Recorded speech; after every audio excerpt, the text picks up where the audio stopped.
আগামীতে ক্ষমতায় কে যাবে না না যাবে আমি জানি না, কিন্তু বাংলাদেশের জনগণ কোন দুর্নীতিবাজ, চাঁদাবাজ, দখলবাজ, খুনিদেরকে আর ক্ষমতায় নিবে না।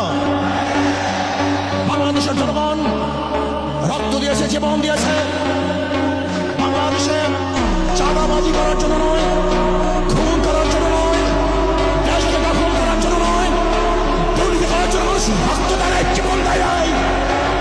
বাংলাদেশের মানুষ জীবন দিয়েছিল, মানুষ মুক্তি পাবে, শান্তি